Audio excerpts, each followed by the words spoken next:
Halo semuanya, kembali lagi di podcast PKIMM FEB Hamka. Perkenalkan, saya Anggilia Rizkiana, saya sebagai moderator pada hari ini. Oke teman-teman, di sini kita kedatangan narasumber yang sangat luar biasa. Ya boleh perkenalkan diri, Abang? Ya, kenal nih, saya Helmi dan kebetulan juga alumni nih dari PKIMM FEB Hamka, dan alhamdulillah senang nih kita diundang lagi untuk bisa ngobrol nih dengan KNZ nih. Oke, boleh kali ya Bang, kita sharing-sharing kesibukan Abang akhir-akhir ini tuh apa sih? Mungkin kalau kesibukan ya pertama karena udah lulus kan, namanya juga alumni gitu, udah lulus ya aktivitas sekarang kerja gitu di salah satu perusahaan di bidang ya jadi sales lah, jadi sales marketing gitu. Kemudian alhamdulillah lanjut lagi nih kuliah S2 di UHAMKA juga gitu, jurusannya manajemen. Dan kalau untuk organisasi ya, karena kebetulan kan dulu sempat aktif nih aja ya di kampus gitu, berorganisasi sana sini, aktivis mahasiswa. Nah sekarang lagi mengusahakan gitu, lagi mencalonkan diri menjadi calon formatur di tingkat daerah gitu kan. Kalau PKIMM kan Komsat, nah ini udah sampai level daerah di DKI Jakarta ya. Mohon doanya ya teman-teman ya, pertayang hari ini lagi mencalonkan gitu. Wah, sangat keren sekali ya teman-teman. Kakak kita di sini lagi mencalonkan gitu menjadi formatur di Musda hari ini gitu. Gimana Abang pengalamannya selama berorganisasi gitu dari awal gitu sampai sekarang di DPD? Dari saya ini kalau di organisasi itu memang khususnya aktivis di mahasiswa di kampus lah ya, kan organisasi itu luas gitu, bisa organisasi di kampus ataupun di luar kampus. Itu sangat seru sih gitu, sangat seru karena kita tidak hanya sekedar kuliah belajar di ruang kelas atau perpus, tapi kita juga bisa berinteraksi, bisa belajar, kalau bahasanya ya bahasa orang-orang itu belajar di lapangan gitu, langsung belajar di lapangan, langsung mainnya di arena lapangan, langsung masuk ke masyarakat untuk belajar berinteraksi, belajar bersosial, terus juga dinamika, belajar bagaimana mengatasi manajemen konflik lah kayak gitu. Nah itu sih yang menarik dan berkesan gitu ya untuk saat ini, dan akhirnya sampai sekarang pun ya walaupun sempat vakum gitu, tapi akhirnya memutuskan lagi untuk kembali karena kita bahasanya kalau istilahnya udah kecebur nih kita.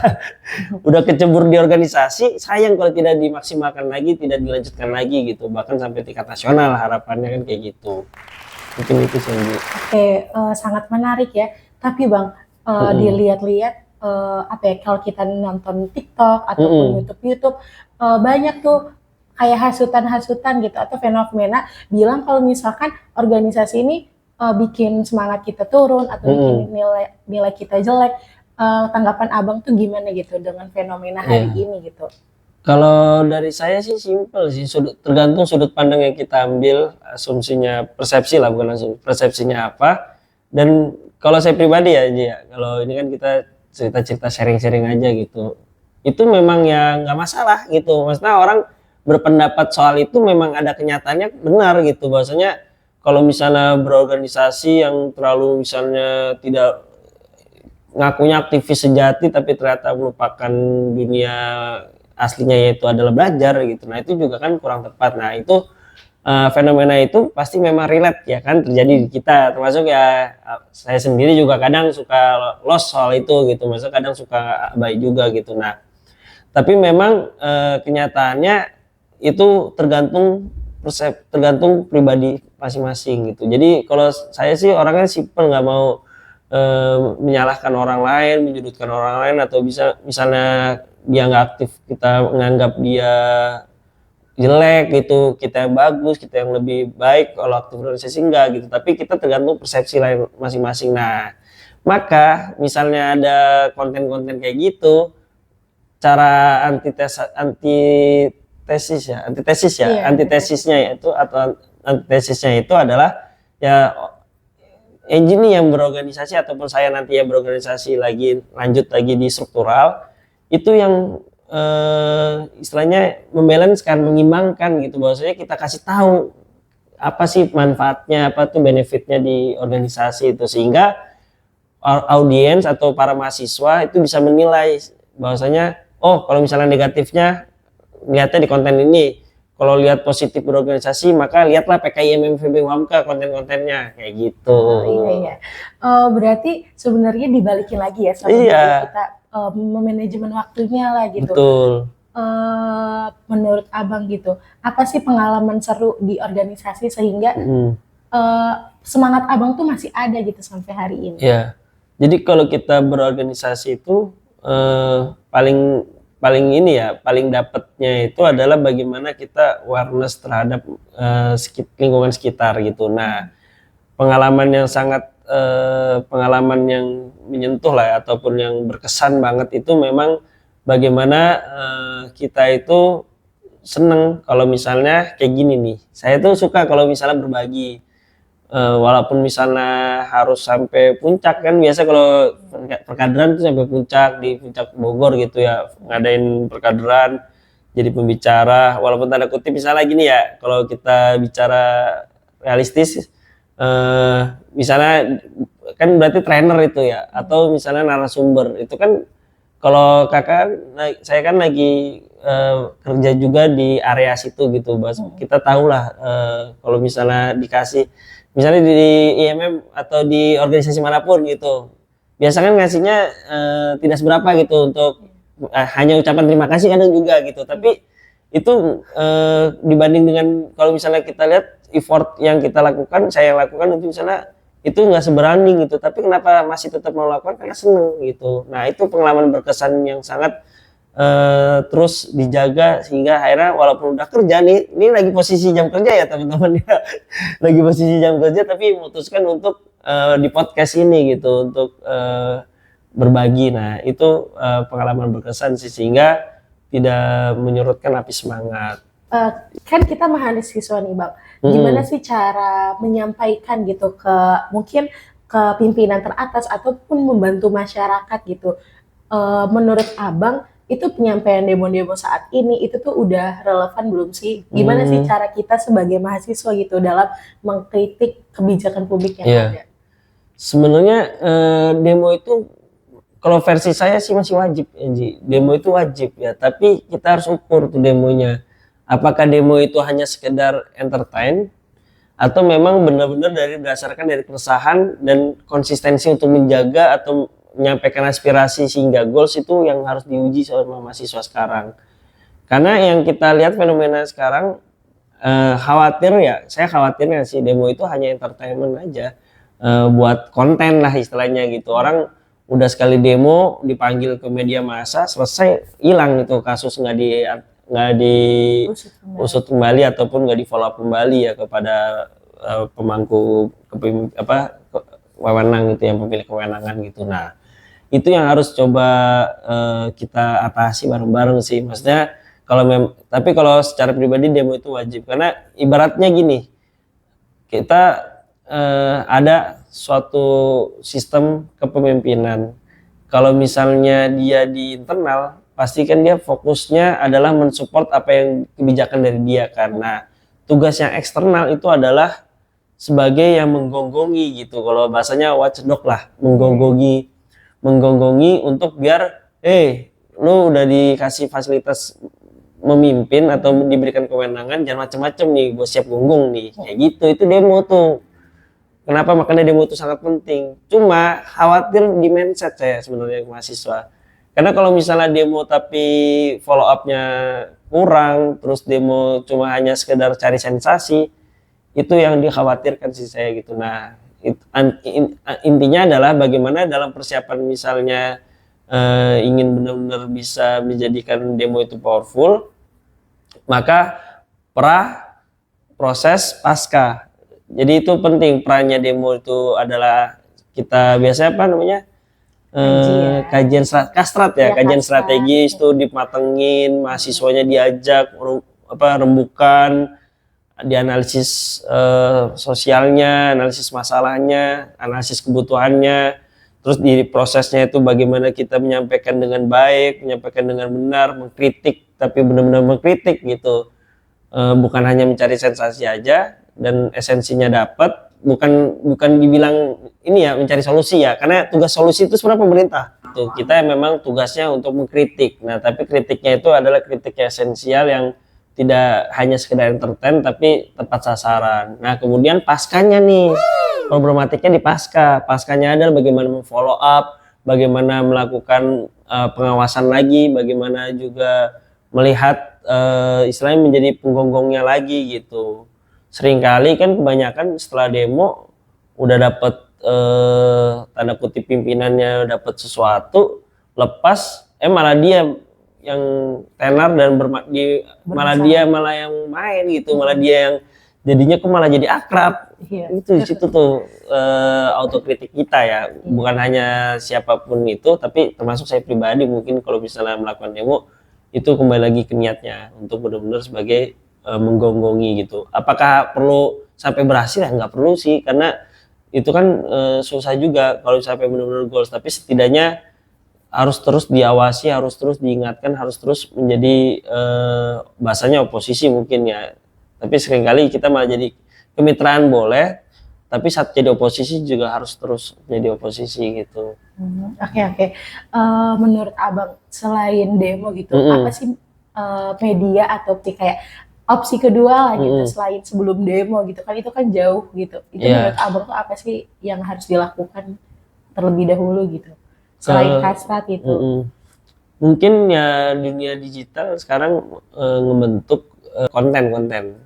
Bahkan seringkali ya bukan demo yang bisa memviralkan kebijakan itu atau bisa menghentikan kebijakan itu, tapi malah dari konten yang bisa kadang seringkali bisa menahan atau bisa bisa menjadi kebijakan itu tuh dipertimbangkan lagi. Misalnya dia ada kebijakan yang kurang tepat.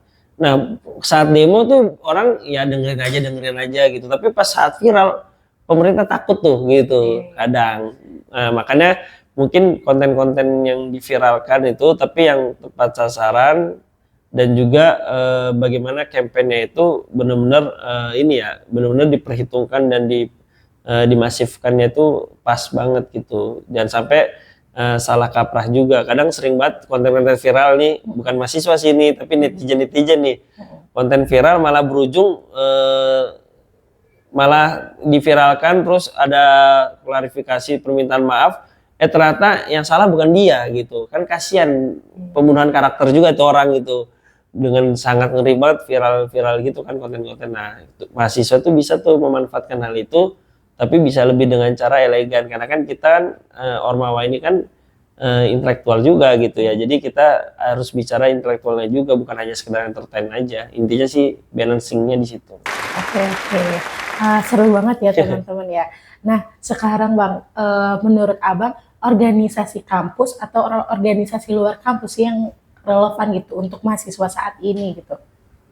Pilihannya kalau saya sih orang suka pilihannya tuh tergantung pribadinya dia gitu. Kita sebagai organisasi mahasiswa nih, walaupun misalnya saya ntar apakah nembus sampai DPD sampai Jakarta atau tidaknya nggak tahu ya.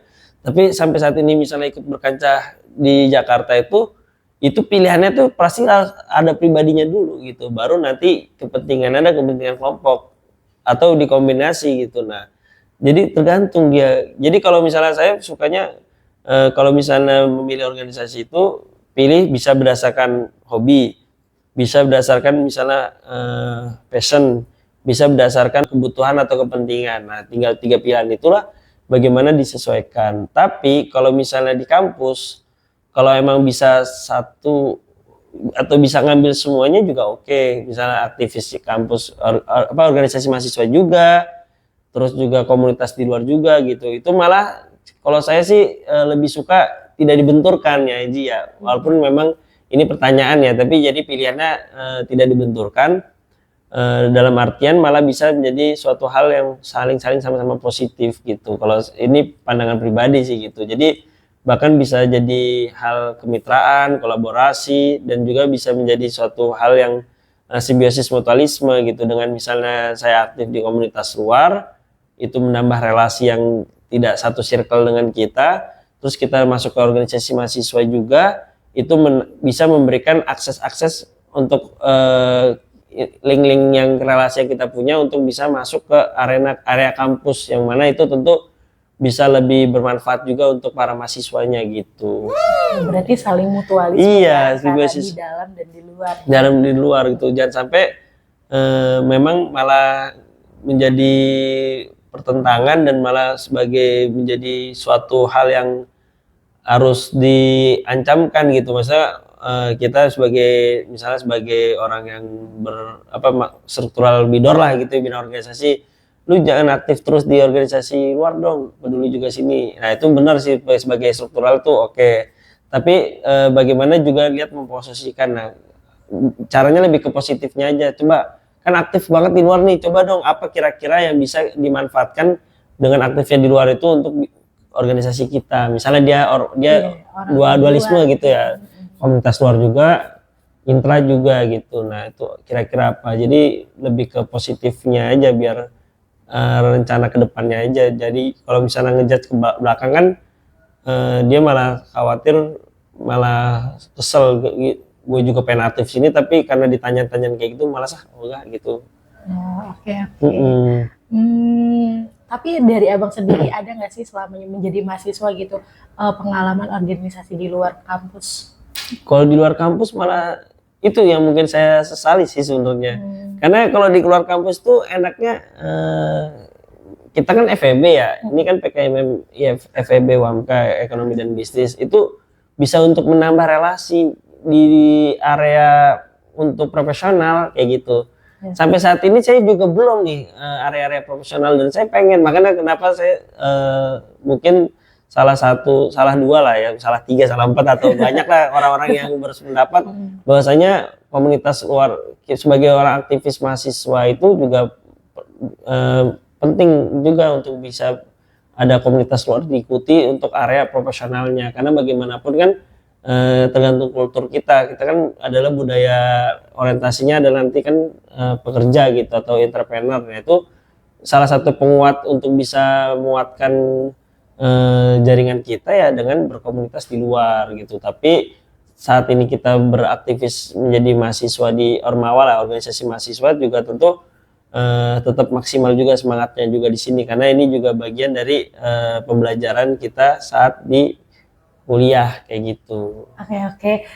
Bang, ngomong-ngomong tadi soal kultur, kira-kira Bang, kultur di organisasi kampus tuh gimana sih? Soalnya kalau misalkan kita lihat TikTok ataupun YouTube katanya ya abang-abang lah yang ribet lah kayak gitu kan, ataupun budayanya yang membuat pemikiran kita nggak jadi luas gitu, jadi sempit gitu. Itu menurut abang tuh gimana gitu, tanggapan abang terkait omongan-omongan TikTok tersebut gitu? Kalau saya sih emang saat berorganisasi itu juga berpendapat kayak gitu. Wah, pikiran kita dibatasi atau apa gitu. Tapi setelah kita masuk ke mulai pendewasaan, bahasanya emang ini butuh pendewasaan gitu. Setelah masuk pendewasaan dalam artian ternyata kenapa memang ada hal istilahnya para senior itu sangat kayak bahkan kayak ini banget, yang lead banget gitu, atau istilahnya direction banget gitu, padahal bukan pengurus kan gitu kan.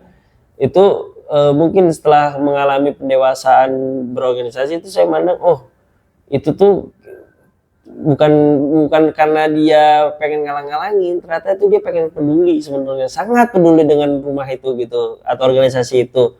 Cuma kadang kita ya nggak bisa menyikapinya dan tidak bisa mindsetnya tuh lebih luas gitu, sehingga dikotominya itu hanya terfokusnya itu bahwasanya ini senior nyuruh mulu nih, tapi ternyata kita nggak lihat sudut pandangnya itu dia sangat peduli, makanya dia mengalami itu istilahnya selalu menekankan itu kayak gitu ya. Nah tugas kita memang sebagai orang pemangku kebijakan di organisasi mahasiswanya itu ya menyampaikan terbuka, dan terus misalnya tidak ada yang nggak disepakati disampaikan, itu latihan di situ, malah melatih skill negosiasi kita, melatih skill komunikasi kita, melatih bagaimana menolak pendapat orang, itu kan juga latihan people skill itu komunikasi itu penting, hal itu untuk diajari karena saya ngerasain juga di perusahaan gitu, di korporasi tuh kalau misalnya kita nggak punya mental kayak gitu saat kita terbiasa untuk melatih mental itu, sehingga kita jadinya cuma ya aja, tapi setelah udah nggak ada dia ngedumel kan. Nggak fair lah. Iya, nggak fair, malah jadi kan lebih baik ini anggap aja ajang latihan lah. Wah, ini ada senior ini, kita ajang latihan bang, ya gini bang, situasinya kayak gini, mohon pertimbangannya ya, terus juga mohon supportnya juga. Nah itu kan jadi ngelatih nanti ke depan saat udah masuk profesional, saat melakukan negosiasi itu jadi gampang gitu. Itu saya nggak, wah dulu iya aja, tapi pas nggak ada dia udah nggak ada, kita ngedumel gitu doang, padahal itu ajang latihan saat itu. Lupa, maksudnya jadinya malah jadi nggak, kita sama aja sia-sia, jadi ngeselin senior tapi kita nggak dapet skill yang padahal itu mungkin ada tujuannya di situ gitu. Maka keberanian mahasiswanya untuk bertabayun, skeptis, mandirinya itulah harus yang juga dipergunakan gitu. Oke. Tapi apakah itu budaya itu baik atau tidak, itu kalau versi saya selalu dikembalikan lagi tergantung persepsi orang, tergantung sudut pandangnya. Tapi memang kalau bisa memang saling pengertiannya itu penting sih itu. Dan apakah itu ada juga yang jadi buruk? Ada, karena memang konten di TikTok yang viral itu memang relate kan dengan kita gitu ya. Cuma bagaimana pembelajaran yang bisa kita ambil, yang bisa kita manfaatkan dari yang kelemahan itu bisa menjadi kekuatan. Itu aja sih, itu yang harus bisa juga disadari oleh teman-teman mahasiswa. Oke. Berarti sangat-sangat apa ya? Sebenarnya balik lagi ya sama kita dalam memilih. Sebenarnya poin plusnya kita tuh sebenarnya nggak sadar gitu. Kita lagi bernegosiasi, terus melatih kepercayaan diri. Iya, gitu melatih bagaimana menguatkan argumentasi kita, berargumen, berdialektika.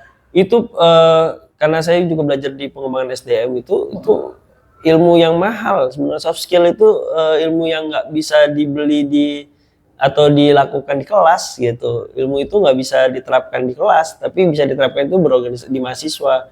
Nah, orang-orang yang punya kekuatan kayak gitu, itulah yang nantinya dia akan jadi bisa jadi lebih hebat. Makanya sering banget ya orang kalau misalnya bicara itu orang pinter di kelas tapi kok yang sukses yang celengengan gitu ya. Karena yang celengengan itu dia udah ngelatih dirinya untuk terus melatih people skill-nya dia, misalnya dengan cara kepedean dia, keberanian dia selengean, keberanian dia nggak terima kritik atau apa kayak gitu tuh juga ada ilmu, ada skillnya namanya, kalau kita sebut people skill. Bahasa yang lebih kacaunya lagi atau liarnya lagi adalah bahasa menjilat, itu juga sebenarnya itu people skill. Jadi orang bisa, dia bisa ya deket sama ini ya, bisa naik jabatannya cepet banget ya. Itu bahasa kasar kita yang agak egonya irinya tinggi gitu. Itu karena nggak tahu. Karena juga kita menganggap itu wah ngejilat nih orang nih gitu. Padahal itu people skill, itu soft skill. Bagaimana dia bisa melakukan pendekatan yang pas, bagaimana dia bisa mengambil kepercayaan orang lain. Itu tuh yang harus kita pikir, jangan sampai semua yang negatif itu kita pandang negatif. Itu bisa jadi suatu hal yang positif loh kalau kita pandangannya positif, mindset kan. Ya gitu. Nih kan bentar lagi kan kita akan kedatangan mahasiswa baru, berarti kayaknya mahasiswa baru yang dari FEB nih yang nanti mungkin mau masuk ke FEB, jangan lupa nih harus ditonton ya Bang. Iya. Karena emang sangat bermanfaat gitu. Terus gimana nih, dari tadi kan kita udah berbicara ya Bang, ada nggak sih closing statement lah dari Abang? Ya, jadi teman-teman buat mahasiswa baru ya, misalnya sasarannya ada mahasiswa baru ataupun mahasiswa manapun lah ya, ikut berorganisasi di kampus itu menurut saya itu positif gitu. Makanya teman-teman apakah bisa mendapatkan hal sisi positifnya atau enggak, itu tergantung dikembalikan lagi ke teman-teman. Tapi tugas kita sebagai seorang yang masuk terjun di aktif dalam organisasi di kampus ini, Ormawa lah sebutannya gitu ya, adalah mengedukasi bahwasanya benefit-benefitnya tuh seperti ini loh.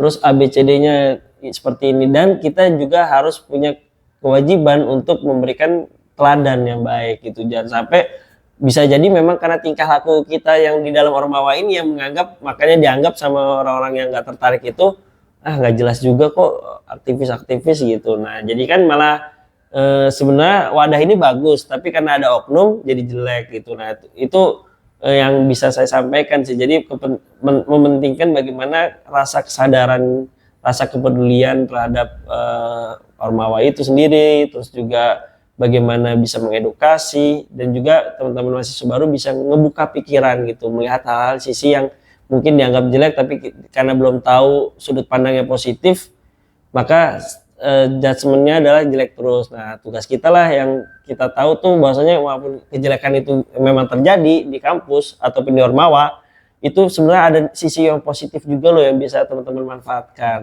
Nah kayak gitu sih. Oke. Iya. Ngomong-ngomong, abang lagi suka bikin konten-konten juga ya? Iya Itu gimana, benar. Bang? Nah kebetulan saya juga lagi bikin akun YouTube Baru Media namanya. Mungkin nanti spillnya di sini nih.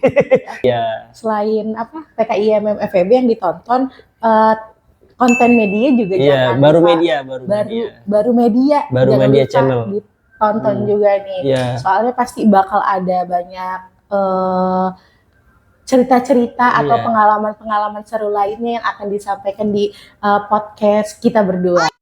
Kebanyakan itu materinya tentang pengembangan SDM, Wah. terus juga motivasi, sama lebih ke edukasi sih. Tapi yang basic, yang kekuatan saya kan sebenarnya di area organisasi, terus area entrepreneur atau kewirausahaan ekonomi lah ya, bisnis. Plus mungkin nggak tahu nih kalau keislaman apakah masuk ke situ atau enggak, tapi yang jelas banyak edukasi-edukasi yang bisa tersampaikan di situ.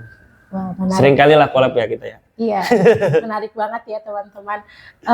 Mungkin cukup sekian ya dari kami berdua. Stay tune di konten selanjutnya. Pokoknya jangan lupa ditonton. Dadah semuanya. Bye bye.